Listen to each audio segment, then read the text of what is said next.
What is going on, you dirty dogs? Welcome to the Vikes Nation Podcast, official episode 2. And today we're going to talk about the other safety position, opposite of the future Hall of Famer, Harry the Hitman. And that is one of the most interesting positions, I feel like, heading into the 2025 year for the Vikings defense, especially because they stacked up that defensive line with Hargraves. These are stout veterans who are at the tail end of their careers, and still in the productive end of their careers, wanting to win a Super Bowl. And I feel like him and Jonathan Allen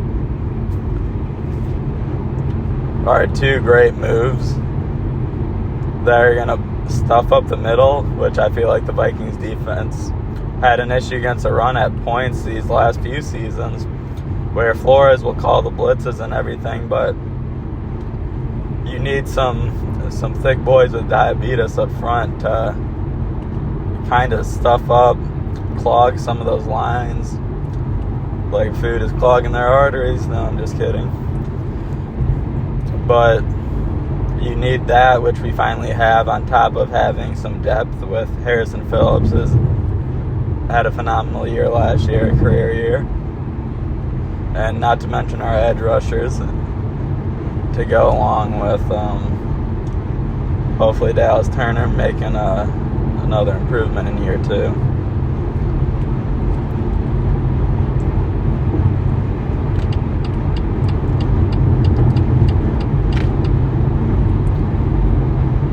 Now back to what this dang video is intended to be. I'm gay. Can't get off track like that. But back to the point at hand.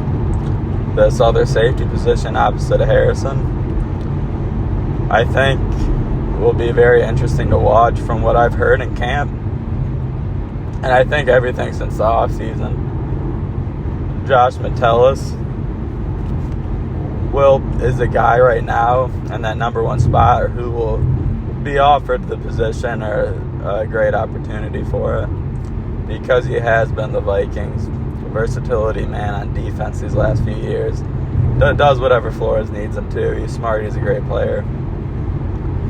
But what you do need from him this next year is to take that starting leap and replace Cam Bynum. And if there's not a step missed, I think there is very good potential that there won't be a step missed. So I feel like Metellus could be that guy, but also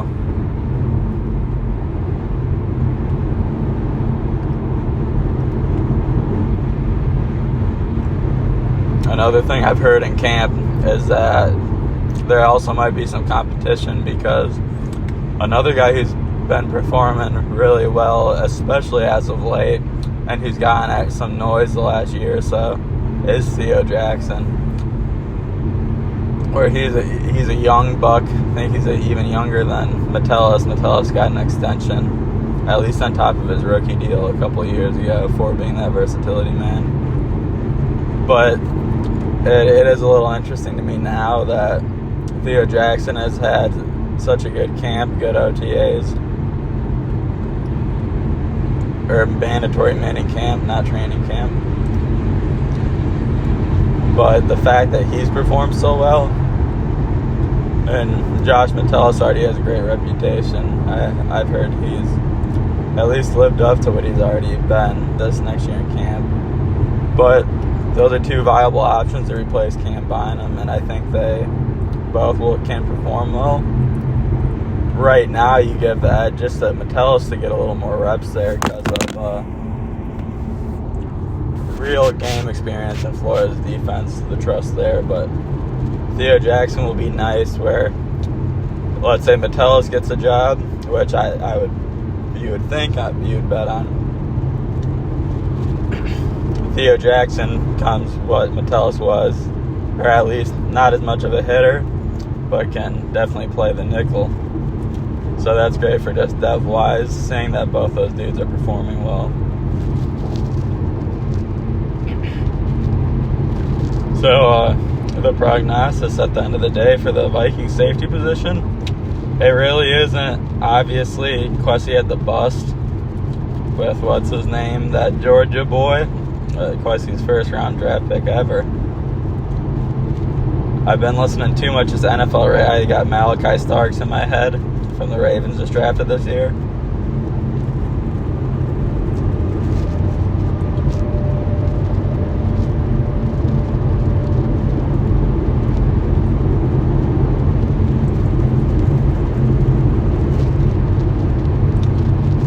But Kwesi failed on that pick, which, if there's one weakness of Kwesi, it's him in the draft. He's had a few busts. The safety from Georgia.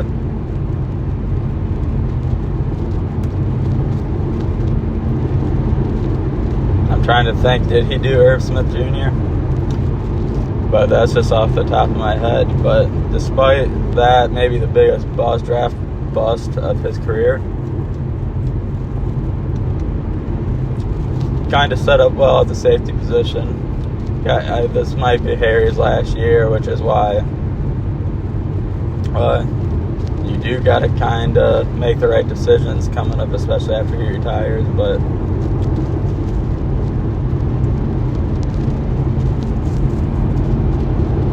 yeah, the final prognosis, in my opinion, at the safety position, you guys still got maybe 10th best safety in the league, and maybe I'm a homer, I'm erect for Harrison Smith. I think both those are true, where I could be overhyping him, but I still think he's being underrated a little bit to the NFL, where, in my mind, that dude is a 100%, maybe around 10th best safety in the league, I'd put him. And his IQ, he treats his body well in the off season. I think Harry's going to be dependable this year as always. And then opposite of that, I think Metellus is trustworthy, and if you don't think he's going to start, if Theo Jackson ends up being a surprise, he gets the starting job, I don't think you're in necessarily any worse a position.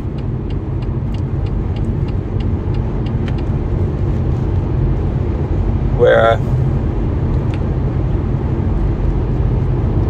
on one side you got future Hall of Famer Harrison Smith, I'd say he's the 10th best safety in the league, and then you got hopefully a dependable, just like he's been the rest of his career, Josh Metellus in his first starting role, who I think will be fun to watch as well,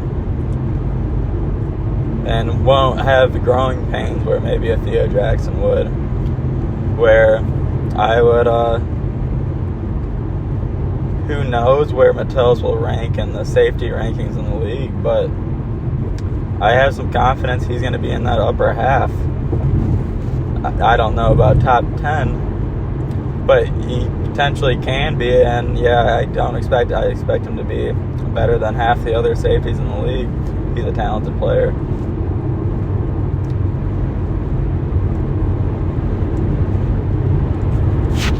So I don't think that's too bad. The secondary is the Vikings' most questioning part on their defense, and it honestly doesn't look too bad at the safety spot.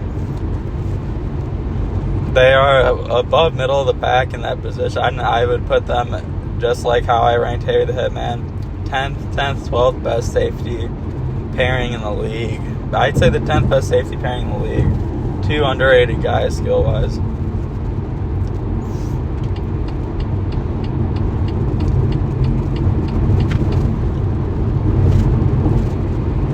Now, let's move over to the rest of the secondary. We're going to start off with the most dependable part. The guy we love and know, cornerback Byron Murphy Jr. Signed him to a new deal. What is it? 4 years, $66 million, something in that range. Well deserved. He's been dependable. He's been loyal, forever and true.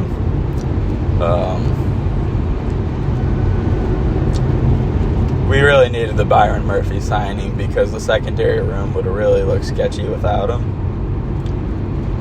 And even though he plays a lot of slot, he's one position out there, one of the three cornerback slots. Don't have to worry about anymore. So, grateful to have Byron back.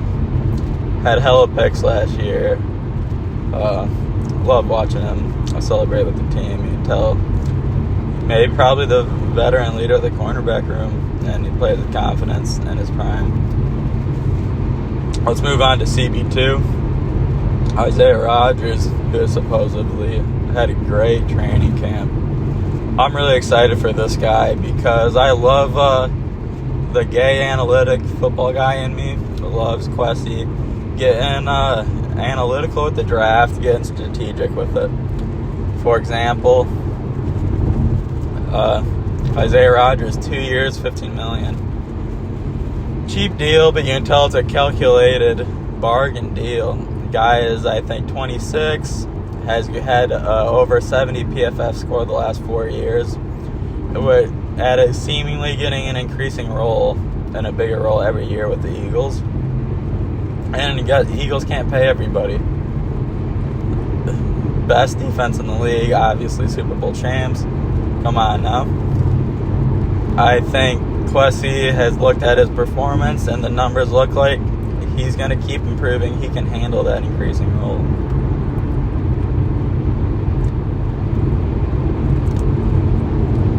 And Kwesi's betting on him, and I got full belief in Kwesi, especially because it's turned out right in that aspect of his GM career with Van Ginkel, Grenard. Honestly, go fuck yourself, Daniil Hunter. Go eat some Houston food and get some cholesterol in your arteries, you money-chasing son of a gun. But because Kwesi has had success in that part of his career, I'm willing to bet on Isaiah Rodgers. And I see he was rated too by some Fox dude I posted on the Instagram as one of the top breakout candidates. So I'm betting on that. He's going to be a solid CB2. Welcome Isaiah Rodgers, baby boy. So I am, it's obviously not a tried and tested cornerback group, but I got belief in Kwesi and how they set it up. Because they haven't hit on all their draft picks, they had to spend some money, and I like them going all in. I think they didn't leave this up to a total weak point. I think they made a calculated move with Isaiah Rodgers, and it'll pay off. They'll have a solid cornerback group even. And CB3, that's interesting as well. This is actually the most maybe up for grabs spot, you would think, on the whole team. Who is the CB3 cornerback 3 spot between? It is between Mekhi Blackman, who is tore his ACL, I think, early on last season. Still in the final parts of recovering from it. But with that, he's going to be ready to go come the start of the season. And he's been a guy in the system, a depth piece in the system, and from all accounts, he's performed well, and he's pretty skilled.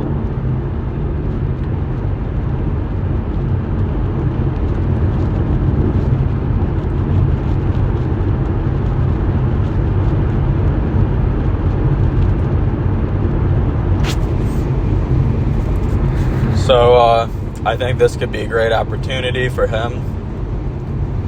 And who he's going to be battling against the former Lions number 5 overall pick. Was it 2018 draft? What draft? Maybe a little later than that even, but Jeff Okudah, Ohio State. Alma mater. But obviously, great talent. I think he's been injured like crazy, but good news and excitement coming out of him in training camp too. That he's got all the speed and he's finally healthy, and he could put it together too, where CB2 and CB3 both questionable spots where you got to see these guys come through. Isaiah Rodgers CB for CB2, and for the third cornerback spot, Blackman or Acuna. But two guys with the talent, the commitment, whatever the gayness you want to say to do that.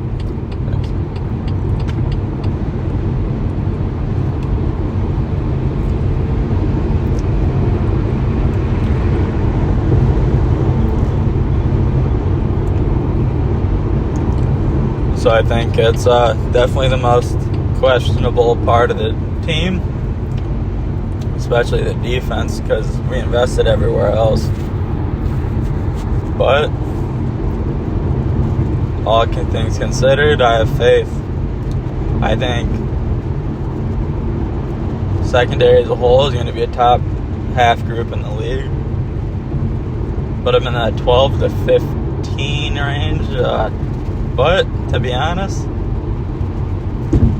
with Flores, I think is honestly one of the best defensive minds in the league. We're lucky he's not a head coach yet.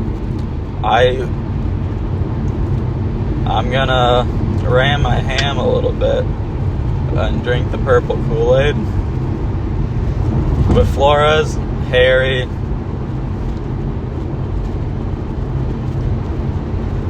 Byron, all dependable dudes. I believe in Metellus. Rodgers looks like a great bargain signing. Blackman has potential. I want to give him a shot. Acuna, that classic story. Guy with talent, high draft pick who's been injured, but still has the potential to do some great stuff. With Flores at the helm running things, and obviously we know the rest of the defense is stout, this can be a top 10 secondary in the league. That is, I will be thrilled if they're the 10th best secondary in the league. With all those pieces needing to be filled. But I think Quessy, the team did a great job addressing them. I'm hoping 10th best secondary in the league, but realistically 10 to 15. But they got to be at least in that range if they want to be one of the best defenses in the NFL, which, like last year, I think they are way more capable of being. People didn't expect that performance last year, and Flores got the most out of Van Ginkel, Grenard. Goddamn, Ivan Pace, man. I love Ivan Pace Jr., hard-hitting motherfucker. But, yeah, I'm excited for this defense, and that's the most questioning part of it, and I'm getting jacked up drinking that purple Kool-Aid. But thanks for covering the secondary with me. Next time we're going to dive into the rest of the defense, which is even more stacked. I'm going to cream in my panelones next episode because I already almost am here. The potential just in this goddamn secondary. Just imagine the front seven when I go over that. Thanks for listening. It's Vikes Nation. Talk to you guys later.